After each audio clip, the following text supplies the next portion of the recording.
고린도후서 5장 1절부터 7절의 말씀으로 영생을 사모하는 인생이라는 제목으로 하나님 말씀을 전하려고 합니다. 오늘 이 제목 같이 말하지요. 영생을 사모하는 인생. 영생을 사모하는 인생. 여러분, 진보 정권이 들어서면서 이상하게 집값이 오르는 것들을 우리는 경험하게 됩니다. 참 이상해요. 김대중 정부, 노무현 정부, 문재인 정부까지 집값이 오르는 것을 우리가 목도할 수밖에 없습니다. 지난 10년간 서울 집값이 2.5배에 올랐다고 하더라고요. 2배가 넘게 올랐습니다. 문재인 정부 때 가장 심했지요. 사실 분위기가 얼마나 좋았습니까? 정말 분위기가 좋았는데 여러분 다 기억하실 텐데 LH 사태 때문에 그 부동산 문제로 지지율이 폭락하고 결국 탄핵 세력인 윤석열에게 정권을 빼앗기게 됩니다. 윤석열 정권은 탄핵되었고 이제는 정부가 들어섰는데 이 트라우마가 있는 것 같아요. 부동산에 대한 트라우마. 정권이 들어선 지 얼마 되지 않아서 서울 집값 강남을 중심으로 들썩거리기 시작합니다. 그래서 한 방에 강력한 대출 규제를 내놓게 되죠. 6억 이상 대출 금지. 사실 이것이 얼마나 큰 부작용을 낳을지 그 사람들도 다 알 것입니다. 그럼에도 불구하고 이런 엄청난 정책을 내놓는 것을 볼 수가 있습니다. 이런 정책으로 서울 집값이 잡힐지 아닐지는 두고 봐야 할 것입니다. 우리 한국 사람들에게 집을 산다는 것은 매우 특별한 의미가 있습니다. 내가 어디 사는가, 어떤 집에 사는가, 몇 평 되는 아파트에 사는가, 이것은 매우 특별한 의미가 있죠. 그 사람이 어떤 사람인지 그 사람의 신분을 결정하기 때문에 그렇습니다. 아이들도 마찬가지인 것 같아요. 넓은 집에 사는 아이들은 친구들 막 데려오는데 부담이 없습니다.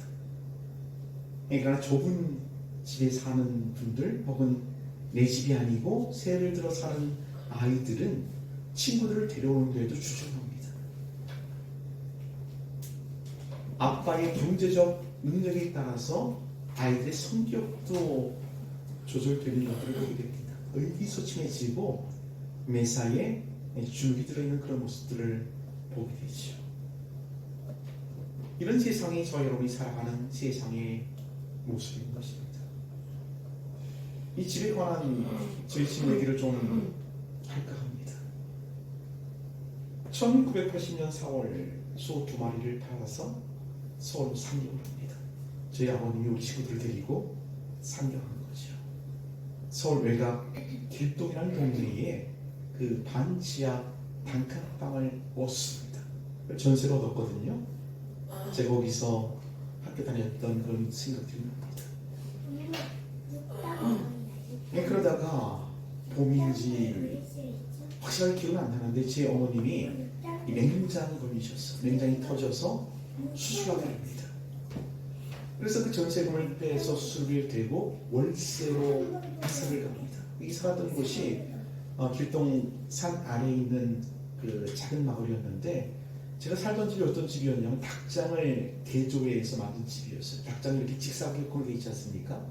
거기를 5칸으로 막습니다. 들어가면 문을 열고 들어가면 부엌이 있고요. 그 부엌 안쪽에 한 칸 방이 있습니다. 제가 거기서 살았어요. 공동수도, 공동화장실.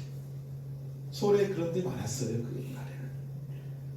그 지하수를 파갖고 공동수를 만들었는데 얼마나 수질이 안 좋은지 막 비누 찌꺼기들이 막 수돗물에서 나와요.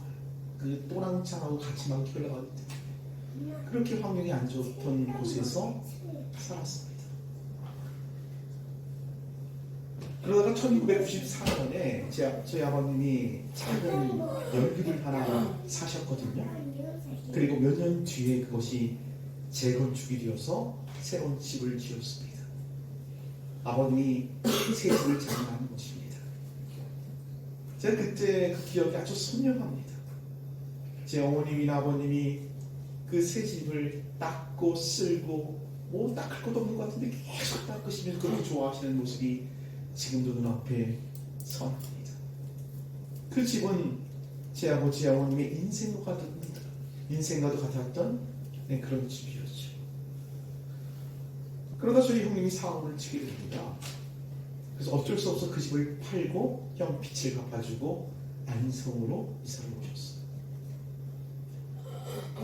여기로 이사 오기 전에 저기 컨테이너를 개조해서 만들었던 집에 살았는데 그 장롱을 컨테이너에 들이는데 이 고가 낮으니까 장롱이 안 들어가는 거예요. 이 장롱 다리를 잘라서 억지로 컨테이너 안에 그 장롱을 넣었습니다. 그 모습을 보시는 아버지의 깊은 항심이 좀 잊혀지지 않습니다. 그래서 제가 이렇게 우리에게 말씀드렸죠. 아버지, 어디 사느냐가 중요한 것이 아니라 어떻게 사느냐가 중요합니다. 여기서 행복하게 살면 되지요. 뭐 같지 않은 유료의 말씀이었지만 이 말이 자기 인생과도 같았던 집을 잃은 그분의 마음을 어떻게 살릴 수가 있었겠습니까? 여러분 그렇습니다. 집을 세울 때도 있지만 집이 무너질 때도 있는 것이죠. 오늘 본문이 그것을 우리에게 가르쳐주고 있습니다. 1절 말씀 보니 만일 땅에 있는 우리의 장막집이 무너지면 이렇게 말합니다. 세울 때가 있으면 무너질 때가 있는 것이죠. 우리 인생도 마찬가지입니다. 사랑하는 여러분 살면서 무너지는 그런 경험들을 해보신 적 있을 겁니다. 좋았던 건강이 무너지기도 하고요. 잘 나가던 사업이 무너지기도 하고 사업에 실패하기도 하고 시험에 떨어지기도 합니다. 요즘 아이들의 가장 큰 문제거리는 뭐냐면 그 좌절을 경험하지 못해서 오는 그 부작용이 굉장히 심하다고 하더라고요. 뭐 하나 낳고 둘 낳으니까 부모가 다 해주는 거예요. 완벽한 부모가 되어서 모든 필요를 채워줍니다. 그래서 아이들이 크면서 어떤 시험이 떨어진다든지 어떤 한계에 도달했을 때 그것을 감당하지 못하는데요. 이 좌절의 경험이 부족하기 때문에 그렇습니다. 그러니까 다 해주면 안 돼요. 때로는 거절하고 때로는 기다리게 하고 때로는 스스로 하도록 그렇게 하는 거예요. 이 좌절의 경험이 그렇게 중요한 겁니다. 우리 인생도 마찬가지죠. 무너지는 경험이 매일매일 우리에게 다가오는 것들을 우리는 볼 수가 있습니다. 저도 이제 50대 중반을 지나면서 참 신체적으로 약해지는 것을 많이 느낄 수가 있어요. 제가 트럭 일을 하지 않습니까? 그전에는 그 트럭 짐칸에 훌쩍 뛰어서 올라갈 것 같아요. 근데 그 타이어에 발을 딱 대고 그 난간을 잡고 올라가는데 그걸 못 올라가겠는 거예요. 몇 번을 하다가 포기했어요. 그리고 받침대를 놓고 올라갑니다. 근력이 이렇게 떨어진 거죠. 근력 떨어진 것을 정말 피곤한 느낌입니다. 시력도 침침해서 갔더니 벌써 백내장이 왔어요. 그래가지고 지금은 수술할 때가 아니고 몇 년 뒤에 수술하자고 해서 그렇게 크게 무너지고 망가지는 것들을 보게 되죠. 우리 신체뿐만 그렇습니까? 우리 지각도 그렇지요.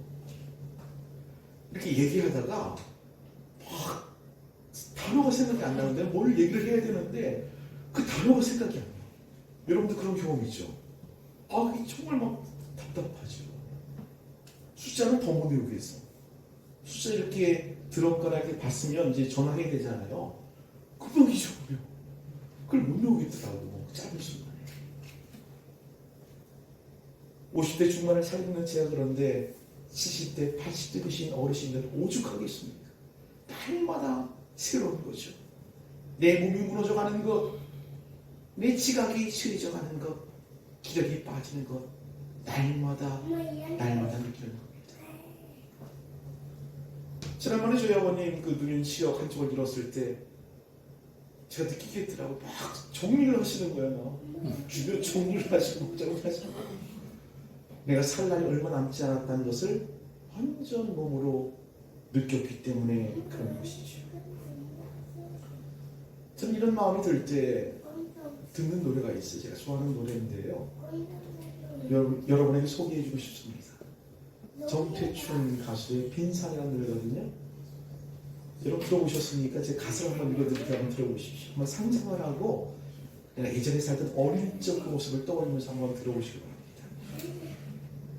산 모퉁이 그 너머 운수렁이 해는 처연하게 장기요만 가고 대륙풍 떠도는 먼 갯벌 하늘 위 붉은 노을자라 타오르기만 하고 억새 춤추는 저 마을 뒤 빈산 작은 새 두어 마리 집으로 가고 늙은 오동나무 그 아래 을단 집 수수대 울타리 갈바람에 떨고 황토 먼지 날리는 진장로 저녁 버스 천천히 떠나고 플라타라스 꼭대기 햇살이 남아 길 아래 개여울 물소리만 듣고 먼 바다 물결 건너 산 의사시 날 접은 산길 설마 누가 올까 해는 산 너머 아주 써버리고 붉은 노을자락 사이어만 가고 저기 저 빈산에 하루가 가고 붉은 노을자락 사이어만 가고 여러분 상상을 한번 해보시기 바랍니다. 이미 해는 져버렸습니다. 그리고 노을이 서서히 사이어져만 가고 있습니다. 슬며시 어둠이 찾아오는데 산 아래 빈산에 있는 그 조그만 집에 아무도 찾아올 기색이 없습니다. 꼭 조용히 저물어가는 우리 인생 이야기를 그림으로 그리고 가지 않습니까? 우리가 그렇게 조용히 어둠이 찾아오듯 스멀스멀 무너져 내리고 있는 것입니다. 사랑하는 여러분, 이것이 우리 인생이 가는 길이자 종착지인 것입니다. 이런 측면에서 볼 때 불교에서 말하는 인생 무상이라는 말은 진리인 것처럼 다가오게 되죠. 그러나 오늘 성서는 우리에게 놀라운 소식을 전해주고 있습니다. 1절 말씀 한번 읽어보십시다. 1절 시작. 만일 땅에 있는 우리의 상막집이 무너지면 하나님께서 지으신 집, 곧 손으로 지은 것이 아니요 하늘에 있는 영원한 집이 우리에게 있는 줄을 아느니라. 우리 인생은 무너질 수밖에 없다. 여기까지는 똑같아요. 인생은 무너지는 것입니다. 그러나 성서는 그 이상을 더 말하죠. 그 무너짐이 끝이 아니라 그 이상의 영원한 집이 준비되어 있다라고 성서는 밝히 선포하고 있는 것입니다. 불교에서는 부처가 되는 과정을, 해탈이 되는 과정을 벗어버리는 것, 잃어버리는 것으로 설명합니다. 그것을 무상무념 이렇게 얘기하죠. 근데 성서는 뭐라 그래요? 벗어버리는 것, 그것은 안 돼요. 돈 입어야 돼라고 가르치고 있는 것입니다. 이것은 조금만 생각해보면 됩니다. 이런 무상무념이 가능한가요? 내가 자꾸 벗는다고 내가 자유로워질 수 있을까요? 그것은 불가능합니다. 수도 정진으로 그 산이 오를 수 없다는 것이 제 인생의 경험입니다. 마치 이런 것 같죠? 시궁창에 있어요. 그 땅이 썩고 온갖 더러움이 동용되어 있어요. 그 물만 걷어낸다고 그 물이 깨끗해질 수가 있을까요? 우리 사람은요, 우리 영혼의 본성에 죄악이 가득히 물들어 있는 겁니다. 사람의 행동 조금 바꾼다고, 생각 조금 바꾼다고 그 사람이 온전해질 수 없는 것입니다. 성경은 벗어버리라고 하지 않고 뭐라 그래요? 돈 입으라고 그렇게 말합니다. 이것을 4절에 이렇게 표현하는데, 우리 4절 말씀 읽어보십시다. 4절 시작. 참으로 이 장막에 있는 우리가 짐진 것 같이 탄식하는 것은 벗고자 함이 아니요 오히려 덧입고자 함이니 죽을 것이 생명의 삼킨 바 되게 하려 함이라. 벗고자 함이 아니라 뭐라고요? 오히려 덧입고자 함이니 죽을 것이 생명의 삼킨 바 되게 하겠다. 무너지면 결국은 죽음으로 나가는 거잖아요. 근데 성서가 뭐라고 한다고요? 덧입고 그 죽음이 생명의 삼킨 바 되게 하겠다. 마치 큰 물고기가 조그만 물고기를 삼키듯이 말입니다. 작은 시내가 바다에 편입되듯이 우리 죽음이 하나님의 생명으로 삼켜진 바 된다라고 해요. 이 사건이 뭐죠? 이 사건을 한마디로 하면 부활 사건인 것입니다. 성경을 한번 읽어볼까요? 고린도전서 15장입니다. 15장 53절부터요. 제가 읽을 테니 여러분 한번 눈으로 따라 보시기 바랍니다. 이 썩을 것이 반드시 썩지 아니할 것을 입겠고 이 죽을 것이 죽지 아니함을 입으리로다. 이 썩을 것이 썩지 아니함을 입고 이 죽을 것이 죽지 아니함을 입을 때에는 사망을 삼키고 이기리라고 기록된 말씀이 이루어지리라. 사망아 너희 쏘는 것이 너희 승리가 어디 있느냐? 사망아 내가 쏘는 것이 어디 있느냐? 사망이 쏘는 것은 죄요 죄의 권능은 율법이라. 57절 같이 시작. 우리 주 예수 그리스도로 말미암아 우리에게 승리를 주시는 하나님께 감사하오니. 우리의 죽음이 하나님의 생명에 삼킨 바 되어서 우리는 부활의 생명으로 영혼을 살게 될 줄로 믿으시기 바랍니다. 사랑하는 여러분, 이것이 기독교 말하는 구원의 부활입니다. 이 시기의 말씀을 믿습니까? 믿으시기를 바랍니다. 이 믿음을 주신 분, 이 믿음을 이루실 분을 오늘 성경은 내가 아니고 내가 수도종진하고 노력하고 애써서 이루는 것이 아니라 성령께서 그 일을 이루신다고 말합니다. 우리 5절도 읽습니다. 5절 시작. 곧 이것을 우리에게 하시고 보증으로 성령을 우리에게 주시는 이는 하나님이십니다. 성령을 우리에게 보증을 주셨다고 말합니다. 우리가 집을 살 때 계약을 하잖아요. 그러면 뭘 찍습니까? 인감 도장을 꼭 찍잖아요. 그게 보증이라는 말이에요. 내가 보증한다. 하나님께서 영원한 집을 우리에게 그 천국을 주기로 약속하셨어요. 그리고 보증으로 인감 도장을 꼭 찍었는데 그분이 누구라고요? 성령님이라고 성경이 말하고 있는 것입니다. 사랑하는 여러분 기억하시고 믿으십시오. 난 이미 영생을 얻은 사람이고 영생을 사는 사람이고 영생으로 나아가는 사람입니다. 저 여러분이 바로 그런 존재가 되었다는 말이에요. 그렇다면 우리는 어떻게 살면 될까요? 어떻게 살면? 그래서 오늘 성서가 세 가지를 우리에게 가르쳐주고 있습니다. 첫째는 무너짐을 두려워하지 말아야 합니다. 한번 따라해 보십시다. 무너짐을 두려워하지 말아야 합니다. 무너짐을 두려워하지 말아야 합니다. 우리 50대 되시는 이제 우리 주부들, 우리 여성분들은 아침마다 거울 보면 막 불쾌하고 짜증나죠. 이렇게 주름이 또 늘었네. 흰머리가 또 늘었네. 체중이 오르면서 막 짜증내잖아. 왜 안 빠지는 거야? 근데 자연스럽고 당연한 것이죠. 나이 들면 뱃살 나오는 것이 당연한 겁니다. 주름살 깊어지는 것이 아주 자연스러운 일들이에요. 그것을 받아들이셔야 합니다. 우리 육체도 자꾸 부러지는 거예요. 시력도 무너지고 청각도 안 들리고 기력도 빠지고 근력도 떨어지고 이게 당연한 거라니까요. 그걸 그냥 당연한 것으로 받아들이셔야 합니다. 지각도 마찬가지고 그럴 때 어떤 면에서는 우울해집니다. 탄식이 나오죠.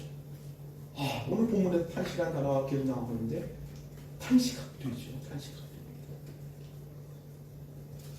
이럴 때 아까 제가 소개했던 빈생 같은 노래가 위로가 되기도 합니다. 그러나 거기에 빠져 있으면 안 됩니다. 계속 들으면 좀 우울증거릴 것 같더라고요. 한번 듣고 위로받고 그 다음에는 끄셔야 됩니다. 왜냐하면 우리는 이미 영생을 얻은 사람이기 때문에 그래요. 영생을 얻은 사람답게 그 무너짐을 그대로 받아들이고 또 그 자리에서 사시면 됩니다. 특별히 여러분 그 원치 않은 병이 걸렸을 때 내 몸이 약함을 느꼈을 때 탄식하게 되고 절망하게 되죠. 그럼 그것도 받아들이셔야 돼요. 우리 인생은 어차피 그렇게 무너지는 그 자리로 나가게 되어 있어요. 그것이 첫 번째 영생을 가진 사람이 살아가는 삶의 태도인 줄로 믿으시기 바랍니다. 그래서 제 인생의 목표를 하나 좀 얘기를 하자면 이런 거예요. 죽음 앞에서 두려워하지 않고 정말 담담히 미소 띠며 가는 그런 삶이 되고 싶어요. 사실 여기 어르신들도 많지만 저 개인적으로는 죽음하고 굉장히 가까운 사람이라고 저는 생각하거든요. 벌써 한 10년 세월을 그 죽음을 묵상하고 그 앞에서 살아가고 있어요. 근데 죽음이 사실은 두렵지가 않습니다. 근데 그 죽음의 그 과정, 죽음에 도달하는 과정은 고통스러울 거라는 사실을 알죠. 그 돌아가시는 분들을 봤기 때문에. 근데 그것도 이렇게 생각하기로 했습니다. 우리가 내시경 검사 받을 때 그 잠깐 3분의 고통이 있잖아요. 그 정도 고통만 있을 거야. 아니 어쩌면 그 죽는 그 순간에는 의식을 잃어서 그 고통도 느끼지 못할 거야. 그렇게 생각했더니 죽음이 한결더 편안하게 느껴지는 겁니다. 여러분 죽음이 그렇게 편안하다면, 그렇게 두려움이 없다면 이 세상에서 겪는 그 어떤 것이라고 우리를 올가매고 두려워할 게 있을까요? 영생을 가진 사람은 결코 무너짐 앞에 두려워하지 않습니다. 두 번째는 탄식의 방향을 바꿔야 합니다. 여러분 교재의 다 문제예요. 교재를 보시기 바랍니다. 한번 따라해 보십시다. 탄식의 방향을 바꿔야 합니다. 탄식의 방향을 바꿔야 합니다. 그전에 뭐 때문에 탄식했다고요? 무너지는 것 때문에 탄식하고 있어요. 무너지는 것 때문에. 말씀을 한번 읽어보십시다. 우리 2절 말씀 읽습니다. 2절 시작. 참으로 우리가 여기서 탄식하며 하늘로부터 오는 우리 처소를 건널기를 간절히 사모하노라. 네, 그전엔 무너지는 것 때문에 탄식했는데 탄식의 방향이 바뀝니다. 이제 어떻게 바뀌었어요? 덜 믿는 것, 하나님이 준비하신 그 하늘의 처소를 사모하는 것으로 탄식이 바뀌었습니다. 그 에너지가 바뀌는 거예요. 이렇게 사는 사람들을 성경은 신자 이렇게 표현을 해요. 그럼 초대교회 성도들의 별명은 근심이 없는 사람들입니다. 예수 믿다 잡히면 뚫게 맞고 직장 잃고 심하면 체험당하는데 근심이 없는 사람들이에요. 왜 그래요? 하나님을 알고 하나님을 믿고 그분이 준비하신 영생을 확신하기 때문에 그렇죠. 예수를 믿으면서도 별것 아닌 자잘한 것 때문에 막 속 끓이고 막 전전긍긍하면서 그렇게 살 필요가 없습니다. 그 에너지를 어떻게 바꾸라고요? 하늘나라를 사모하는 데 사용하는 겁니다. 그 탄식의 간절한 에너지를 돈 입는데 사용하라고 오늘 사도는 우리에게 가르치고 있는 것이죠. 우리 신자는 하나님의 사랑과 은혜로 하나님의 의와 생명으로 덜 입는 겁니다.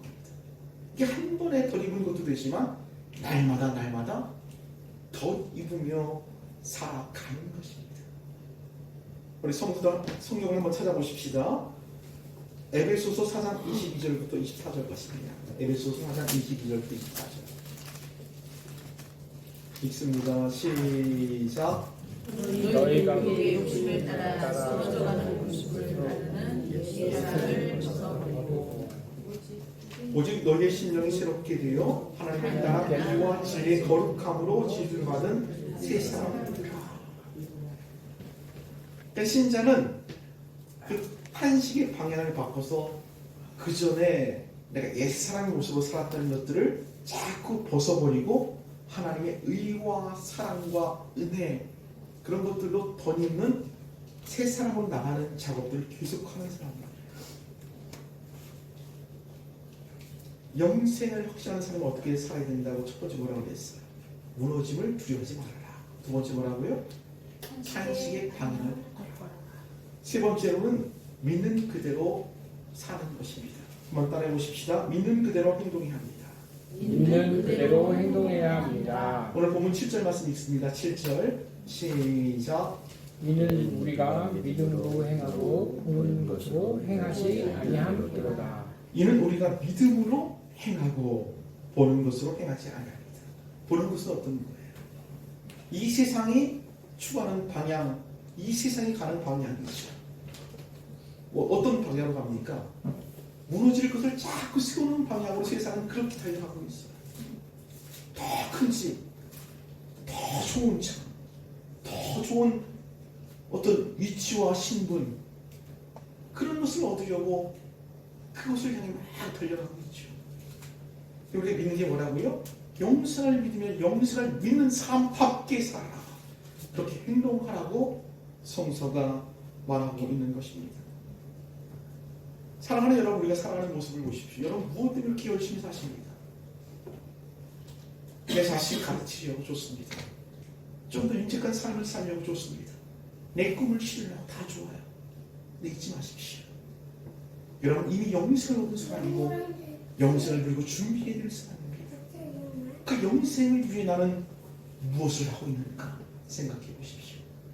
내 건강을 돌보는 만큼 그 영생을 생각하십시오. 내 사업에 매진하고 내 학업에 매진하는 만큼 그 영생을 생각하십시오. 그 영생을 준비한다는 게 뭘까요? 예수님은 한 말씀으로 우리에게 이렇게 가르쳐주셨어요. 우리 그 말씀만 읽고 오늘 설교를 마치려고 합니다. 마태복음 6장 19절부터 21절까지입니다. 마태복음 6장 19절 시작. 너희를 위하여 뽕을 땅에 쌓아주지 말라. 거기는 종과 녹이 하지 못함 도둑이 공을 뚫고 도둑질 찾느니라. 오직 너희를 위하여 뽕을 땅에 쌓아 거기는 종이나 등목이 하지 못하며 도둑이 구멍을 뚫지 못하고 도둑질도 못하느니라. 내 보물 있는 곳에 내 마음도 있느니라. 하늘의 보화를 쌓으라. 그 가치로 사시기 바랍니다. 그것은 신약 성경에서 주님이 친히 보여주셨고 가르쳐 주셨습니다. 기도하십시다.